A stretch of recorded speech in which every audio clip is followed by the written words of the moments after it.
नमस्कार। आज का हमारा सत्संग का विषय है जैसी करनी वैसी भरनी, या ये कह सकते हैं भाग्य फल कर्म फल।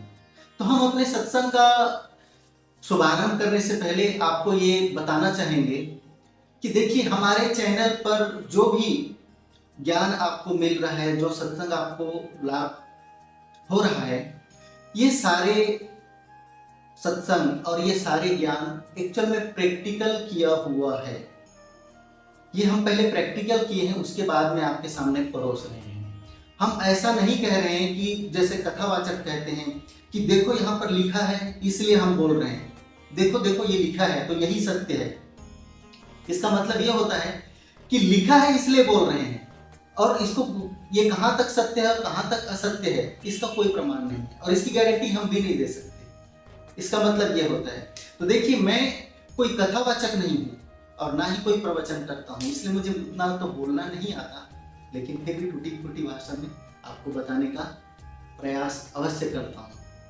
तो आते हैं हमारे सत्संग के विषय की ओर। जैसी करनी वैसी भरनी, ये नियम दरअसल परमात्मा का बनाया हुआ है, और इस नियम के तहत स्वयं परमात्मा भी आते हैं। इसीलिए इस नियम के से आगे कोई इंसान और कोई प्राणी हो ही नहीं सकता। जब परमात्मा स्वयं इसके दायरे में आ जाते हैं तो हमारे और तुम्हारे जैसों की कोई औकात ही नहीं है। देखिए, जीवन में हम परिश्रम करते हैं, कर्म करते हैं, ये भी हमारा कर्म है, और जो परिश्रमी कर्म करते हैं ना, इसका रिजल्ट क्या होने वाला है, इसका प्रतिफल क्या है, ये हमें मालूम होता है। इसलिए इस कर्म को, परिश्रमी कर्म को हम जानबूझकर करते हैं कि हमारा फल इतना मिलेगा और ऐसा मिलेगा, और अधिक परिश्रम करते हैं कि अधिक फल मिले।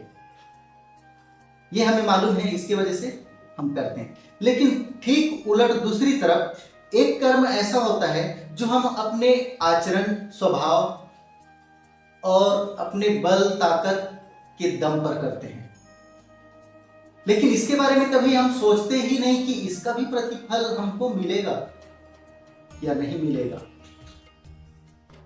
इसका भी प्रतिफल रखा हुआ है, जो हमें मालूम नहीं है कि उसका फल हमें कब मिलेगा।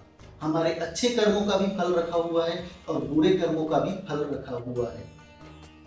अगर हमारा कर्म अच्छा नहीं है, आज मेरे पास ताकत है, पैसा है, सब कुछ है, इसलिए अगर मैं किसी कमजोर के ऊपर अत्याचार करता हूं, अन्याय करता हूं,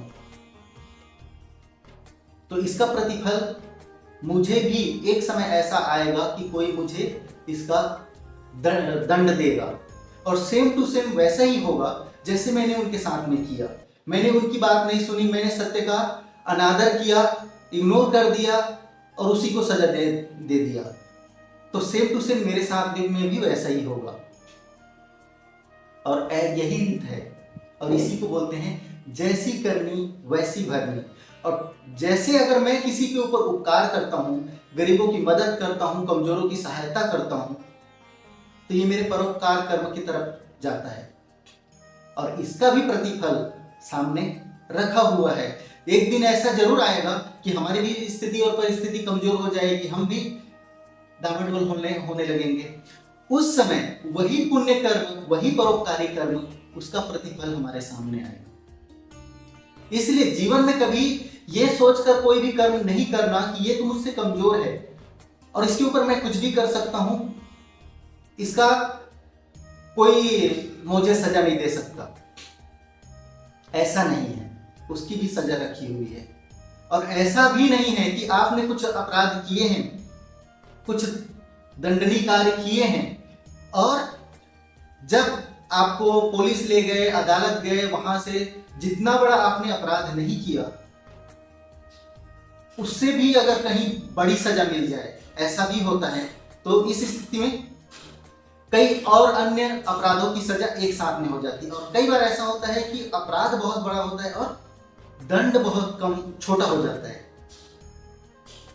तो जितना दंड तुम्हें मिला सो मिला, लेकिन जो बाकी का है ना, वो भी तुम्हारे पास वापस आने वाला है। ऐसा बिल्कुल नहीं कि कानून ने मुझे सजा दे दिया तो अब तो मैं बच गया। ऐसा नहीं होता।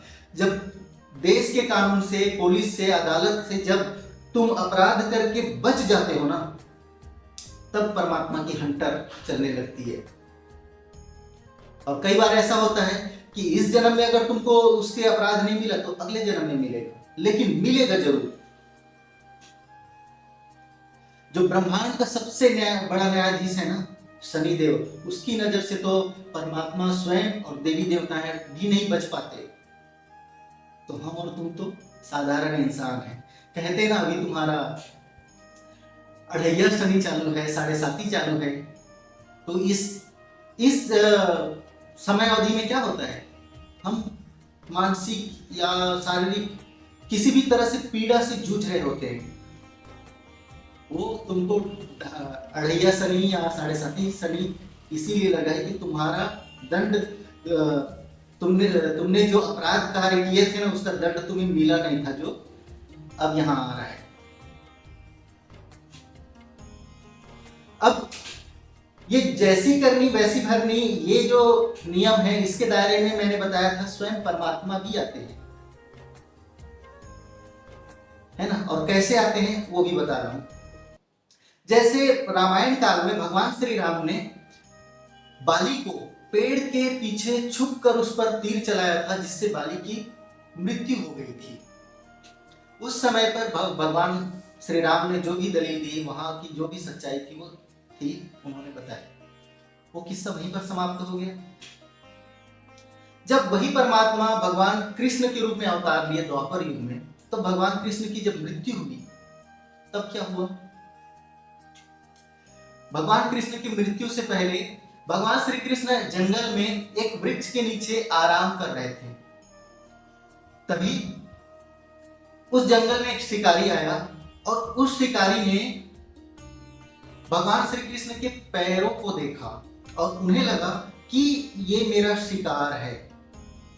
तो उस शिकारी ने भी पेड़ के पीछे छुपकर भगवान श्री कृष्ण के पैर में तीर चलाया था, जिस कारण की वजह से भगवान श्री कृष्ण को देह त्याग करना पड़ा। तो हो गया ना, जैसा भगवान राम ने किया था वैसे ही उनके साथ में कृष्ण काल में हो गया। तो जब भगवान नहीं बच सकते तो हम कैसे बच जाएंगे। और देखिए, जो हम कोई भी कहानी या किस्सा जो शुरुआत करते हैं अपने आचरण से, स्वभाव से, अपने ताकत के दम पर, जो हम जो कहानी शुरुआत करते हैं ना, उसका अंत हमारे हाथ में नहीं होता, उसका अंत कोई और करेगा।